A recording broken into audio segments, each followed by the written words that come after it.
The movie opens with an English eye doctor named Grace getting an unexpected visit from a nun. There is no warning and no small talk. The nun pulls out a gun and aims it straight at her face.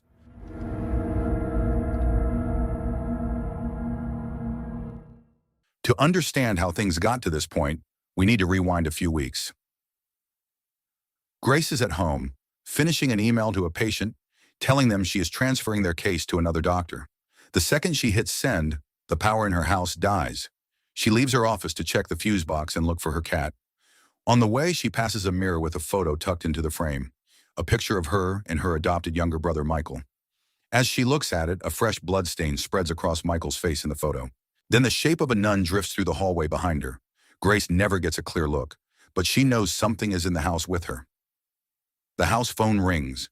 It is a detective named Harris, and his news wrecks her. Michael, who grew up to become a priest, has been found dead inside a monastery in Scotland. The police do not yet know if it was murder or suicide. Grace packs immediately and flies to Scotland. What she finds inside that monastery changes everything. This is consecration. She lands and goes straight to the police station, asking to see Michael's body.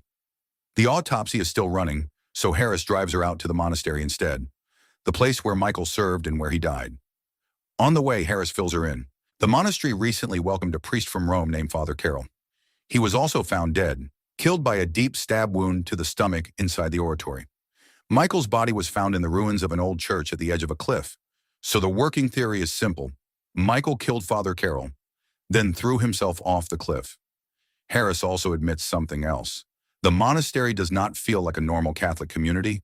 It feels like a cult. 2 weeks before Michael died, one of the nuns gouged out her own eye after claiming she saw the devil. She only stopped because she passed out before she could get to the other one. Harris asks if Grace is religious. She tells him she wants nothing to do with faith of any kind. At the monastery, they are met by the head nun, Sister Janet, who immediately gives her version of events. In her story, Michael was under demonic influence when he killed Father Carroll, and he took his own life trying to fight the evil inside him. Grace does not buy a single word of it.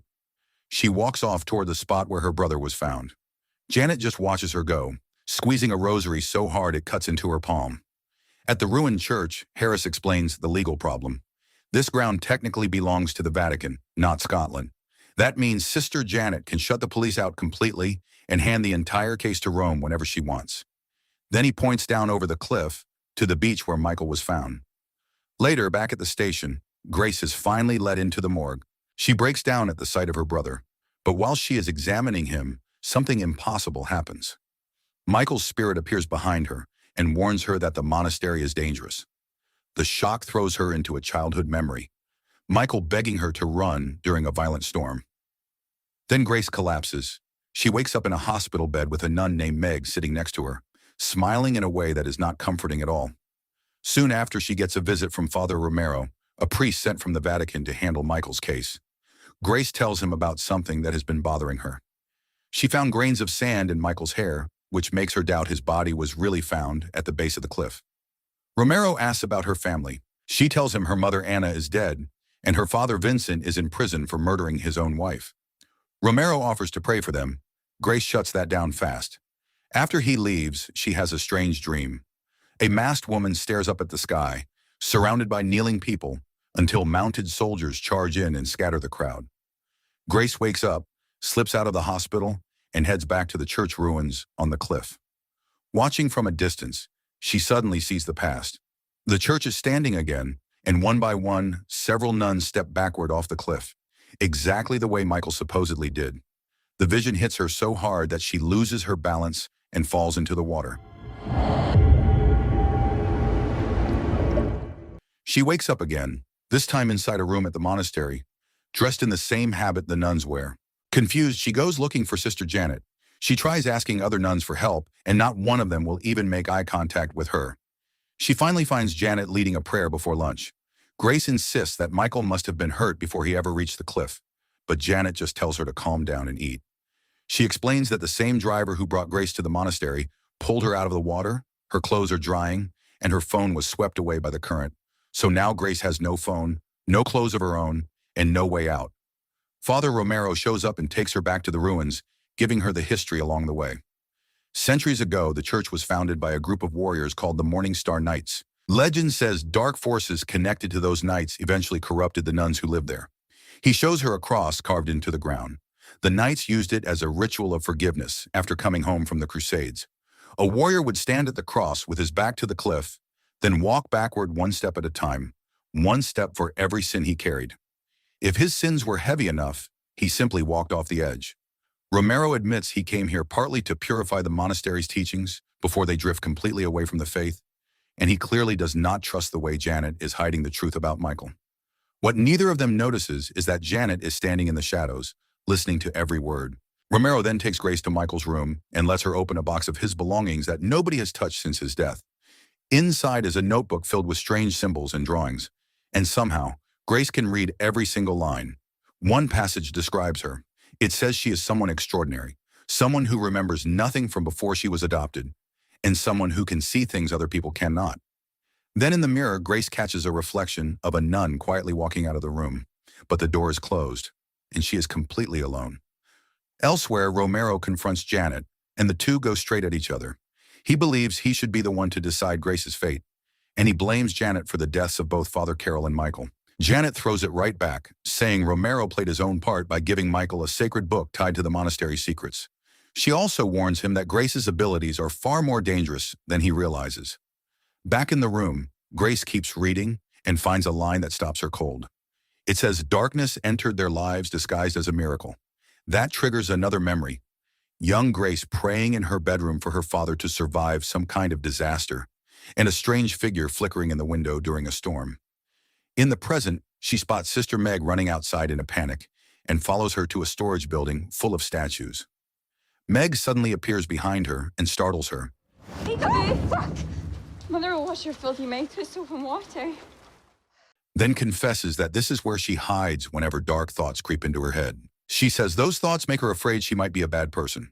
Grace tells her she is not, then asks to borrow her phone. She calls her co-worker John and tells him she is in Scotland investigating Michael's death and that she is now convinced her brother was murdered. She also describes what is happening to her, the fainting, the visions, and she wonders out loud if grief is breaking her mind. Janet is listening from the shadows again. Afterwards, she offers Grace a very different explanation. The visions may not be hallucinations at all. They may be real memories of both the past and the future. The next morning, Harris interrogates Janet again, and her story gets much worse. She calmly claims that she personally carried Michael's body all the way up from the base of the cliff by herself, even though he weighed well over 80 kilograms, and that she cleaned crabs off his corpse where they had started feeding on him. Harris tells her the story's impossible, especially given her age, and that it would never hold up in a courtroom. Janet insists everything she did was Christian duty. Harris detains her while the investigation continues. Meanwhile, Grace finally cracks Michael's journal. The writing is not an ancient language at all. It is a secret alphabet the two of them invented as children, long before their mother died. That is why she is the only person alive who can read it. As she translates, the memories come flooding back, and they are horrifying. She remembers being locked in a cage next to Michael and their mother Anna, kept like animals.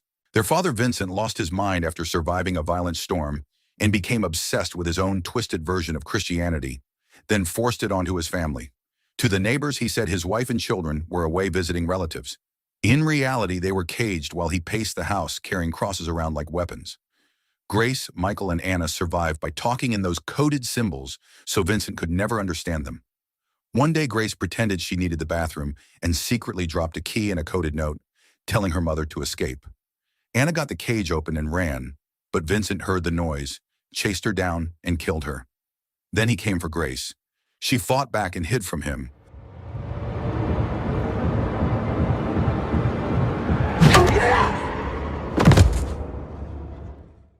When Grace tells Romero what she has remembered, she learns something even stranger. After Anna died and Vincent went to prison, this monastery actually tried to adopt her and Michael as children.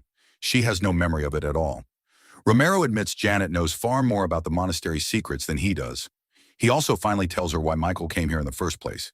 Michael was searching for an ancient relic once guarded by the warriors tied to the ruined church. But in 1993, an earthquake dropped part of the church into the sea, taking the relic with it. Romero believes it is better off lost forever, because worshiping it is what corrupted the church in the first place. Then he hands her an old book written back when the Morning Star Knights still worshipped the relic. More memories surface. As children, Grace and Michael were taken in by a priest and a nun connected to this Scottish monastery. During the journey, Michael was dragged away while Grace was being prepared for sedation. She panicked, fought back, and caused a terrible crash. That night, Grace opens the ancient book and freezes. The symbols inside are identical to the secret language she shared with Michael and Anna. The book describes how the Morning Star Knights spent centuries protecting the sacred relic. And once again, the masked child from her dreams appears nearby. Not long after, Grace notices that a door which is normally guarded is standing wide open. She goes through it and down a steep staircase into a hidden chamber underground, where she finds a strange wooden board. Another vision takes over. She sees Michael in this exact room, interrogated and tortured, because the nuns believed he was hiding the relic's location. The vision shows Janet eventually taking him out to the ruins, but not before Michael stabbed Father Carroll in the stomach and killed him.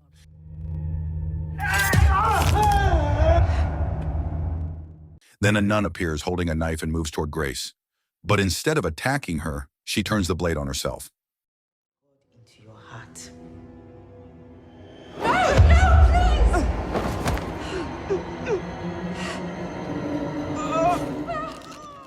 Grace is the only other person in the room, so the police question her, but none of her fingerprints are on the weapon and she cannot be charged.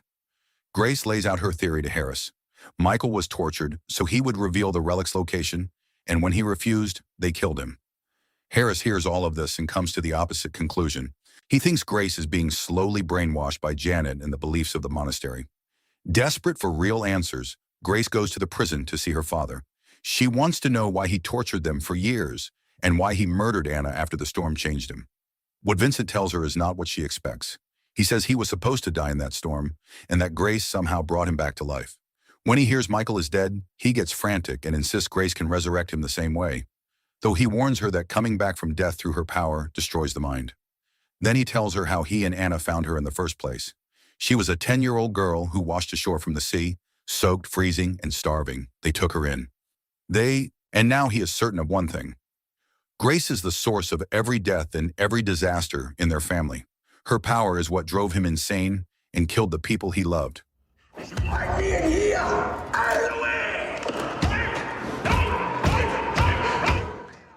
Grace heads back toward the church. At the same time, Harris interrogates Janet one more time, and Janet finally tells the truth. The relic was never an object. The relic is a woman, and the woman is Grace. Michael was tortured and killed because he refused to give up her location. In the monastery's teachings, Grace is a dangerous relic who has to be purified and sealed away again before she destroys the world. When Grace reaches the church, she finds the nuns lying face down along the corridor with their arms stretched out. She finds Meg praying desperately for forgiveness and insisting that Grace is going to bring ruin to all of them. The one-eyed nun lunges at Grace, but her hands pass straight through her, unable to touch her at all.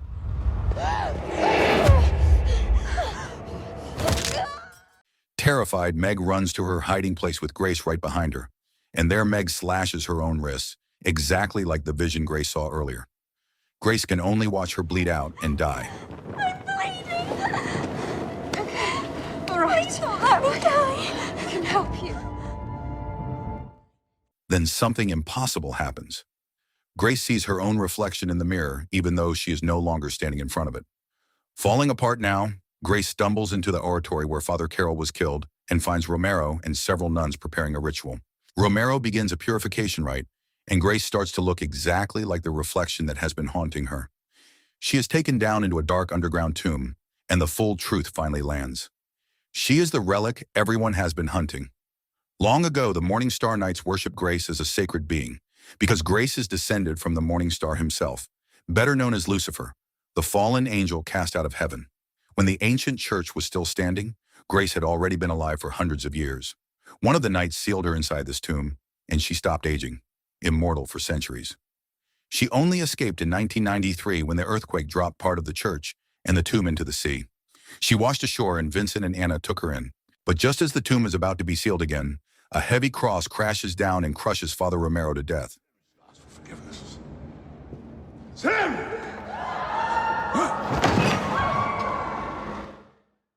Grace climbs out and walks to the ruins to perform the old ritual of repentance. She stands at the purification symbol and steps backward, one slow step at a time, toward the edge of the cliff. Harris arrives and rushes to stop her, but the moment she falls, time freezes. No!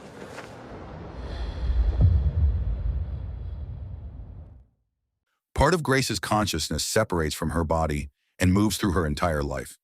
She watches herself close Anna's eyes, fight Vincent in the house, cause the crash during the sedation, kill the two nuns in Romero, and watch Michael fall from the cliff. Then the last piece clicks into place. The mysterious nun she has been seeing this whole time was always her.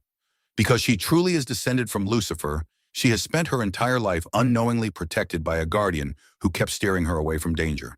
And that guardian was another version of Grace herself, born the moment she first fell from that cliff. When the police search the base of the cliff, there is no body. Janet lies to Harris and tells him Romero already returned safely to Rome, even though he is dead. A few days later, Grace arrives home and reunites with John, completely unharmed, as if nothing ever happened in Scotland. As they catch up, they talk about one of her former patients, someone with a severe chronic eye disease that mysteriously vanished overnight right after seeing Grace. She just smiles because she already knows the patient was healed by her power. But the monastery's mission is not finished, which brings us right back to where we started, with Sister Janet standing in front of Grace, gun raised, ready to end this once and for all. So the moral of the story is never adopt random glowing children from the ocean, because one day they might turn out to be Lucifer's immortal granddaughter and ruin your entire monastery schedule.